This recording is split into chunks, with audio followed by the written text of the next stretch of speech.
Bismillahirrahmanirrahim. Assalamualaikum warahmatullahi wabarakatuh. Alhamdulillah, segala puji bagi Allah Subhanahu wa taala. Selawat dan salam kepada junjungan besar Nabi Muhammad sallallahu alaihi wasallam, ahli keluarga baginda, sahabat-sahabat baginda serta orang-orang yang mengikuti jejak langkah baginda Nabi Muhammad sallallahu alaihi wasallam. Alhamdulillah, pada kesempatan kuliah Ramadan kali ini, ingin saya kongsikan tentang peluang mendapat keampunan yang disia-siakan. Seperti sedia maklum, bulan Ramadan ini merupakan bulan yang mulia buat umat Islam kerana padanya terdapat banyak kelebihan-kelebihan dan juga tawaran-tawaran yang istimewa daripada Allah Subhanahu wa taala kepada hamba-hambanya, yang mana kelebihan dan juga tawaran-tawaran ini tidak terdapat pada bulan-bulan yang lain. Sebab itu, boleh dikatakan bahawa bulan Ramadan ini ia merupakan bulan yang penuh dengan rahsia. Bagi orang yang beriman, inilah masa yang dinanti-nantikan. Ramadan inilah yang sangat mereka rindukan. Bahkan mereka bersedia dengan persiapan yang rapi bagi menyambut Ramadan. Walaupun begitu, saudara-saudari sekalian, ramai dalam kalangan Muslim kita hari ini tidak bersedia dalam menyambut Ramadan. Bahkan ada dalam kalangan mereka yang tidak merasakan apa-apa dengan kedatangan bulan keampunan ini. Amat rugilah bagi mereka yang berpeluang bertemu dengan Ramadan tetapi tidak mendapat keampunan ilahi. Berdasarkan hadis Rasulullah SAW, terdapat 5 golongan yang boleh dikategorikan sebagai orang yang rugi dalam bulan Ramadan.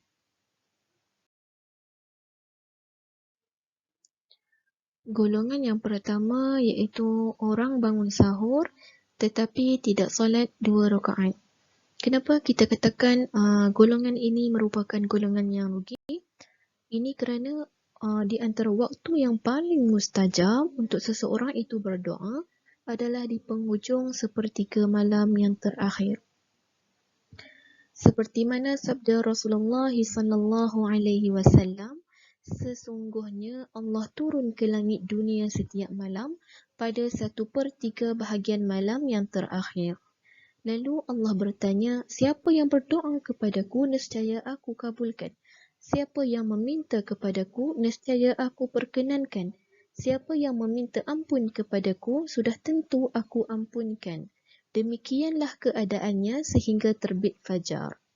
Hadis sahih yang diriwayatkan oleh Al-Imam Al-Bukhari ini menggambarkan kepada kita bahawa waktu sepertiga malam itu merupakan waktu doa kita sangat rapat dengan Allah.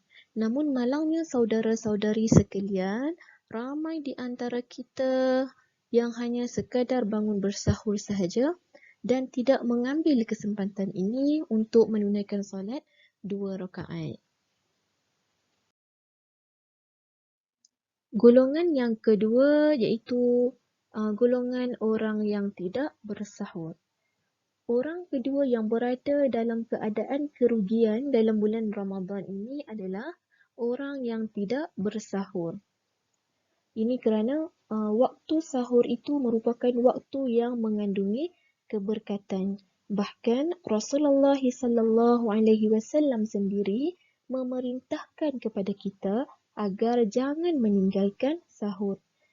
Seperti mana sabda Rasulullah SAW, sesungguhnya bersahur untuk mengandungi keberkatan, maka janganlah kamu meninggalkan bersahur, sekalipun kamu sekadar hanya meminum seteguk air, kerana sesungguhnya Allah dan malaikat berselawat dan mendoakan orang yang bersahur. Cuba kita perhatikan saudara-saudari, berapa ruginya yang dialami oleh orang yang meninggalkan sahur. Yang pertama, dia tidak mendapat keberkatan waktu sahur seperti mana yang dijanjikan oleh Rasulullah sallallahu alaihi wasallam dalam hadis ini. Yang kedua, dia terlepas daripada mendapat doa kebaikan daripada Allah Subhanahu wa taala dan malaikat. Inilah yang dikatakan kerugian yang paling nyata buat mereka yang terlepas bersahur. Golongan yang ketiga iaitu melakukan maksiat. Ini golongan yang paling rugi di dalam bulan Ramadan. Allah berfirman di dalam Al-Quran bahawa sesungguhnya orang beriman itu diwajibkan ke atas mereka berpuasa supaya mereka menjadi orang yang lebih bertakwa. Menurut Umar Abdul Aziz, takwa itu bukanlah sekadar puasa pada siang hari dan bangun qiyamul lail pada waktu malam hari. Tetapi takwa itu adalah kita meninggalkan perkara yang diharamkan Allah dan kita melakukan segala kewajipan. Yakni kita laksanakan apa yang Allah suruh dan kita tinggalkan apa yang Allah larang. Atas dasar itu Rasulullah sallallahu alaihi wasallam menempelak mereka yang melakukan maksiat dalam keadaan mereka sedang berpuasa.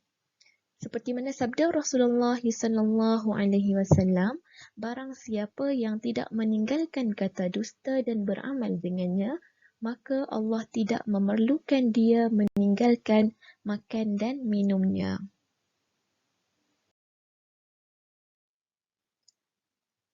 Yang keempat iaitu golongan orang yang berbuka tetapi tidak berdoa.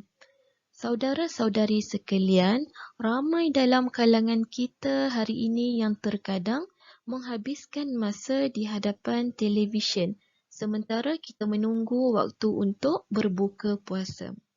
Sangatlah rugi andai kita tidak mengambil kesempatan ini untuk kita berdoa pada waktu itu. Kerana apa? Kerana pada waktu itulah merupakan waktu yang paling sesuai untuk kita memperbanyakkan berdoa kerana ia dikatakan waktu yang mustajab. Sabda Rasulullah sallallahu alaihi wasallam yang mafhumnya, sesungguhnya bagi orang yang berpuasa itu ada satu waktu buat dirinya di mana sekiranya dia berdoa maka doanya tidak akan ditolak, iaitu waktu ketika dia hendak berbuka.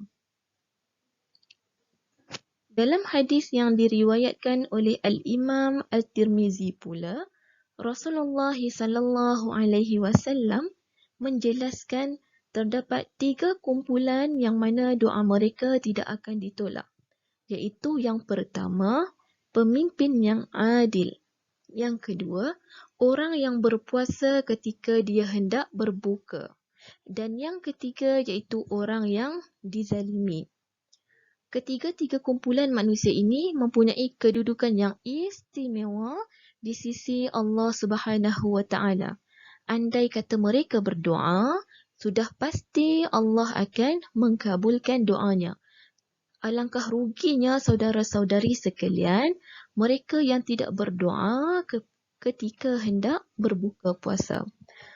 Kerana apa? Ramadan ini merupakan bulan keampunan. Bulan yang dibuka pintu syurga dan ditutup pintu neraka. Dalam erti kata yang lain juga, bulan ini merupakan bulan untuk kita berlumba-lumba untuk ke syurga. Yang kelima iaitu orang yang bersungguh-sungguh memelihara puasa dari melakukan perkara yang membatalkan, tetapi berterusan maki hamun, mengumpat, membuka aib dan menabur fitnah sesama Muslim.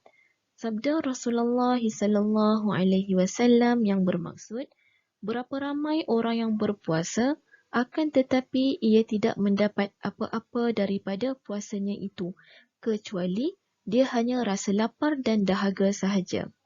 Dan berapa ramai orang yang solat malam akan tetapi ia tidak mendapat apa-apa daripada solat malamnya itu, kecuali hanya terbatas kepada berjaga malam. Hadis riwayat Ibnu Majah.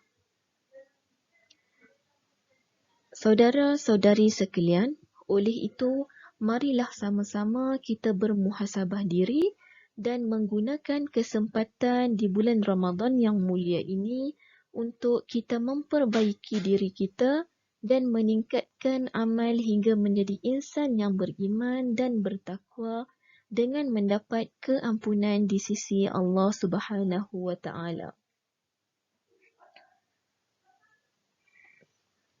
Jadi, rebutlah peluang sebanyak mungkin.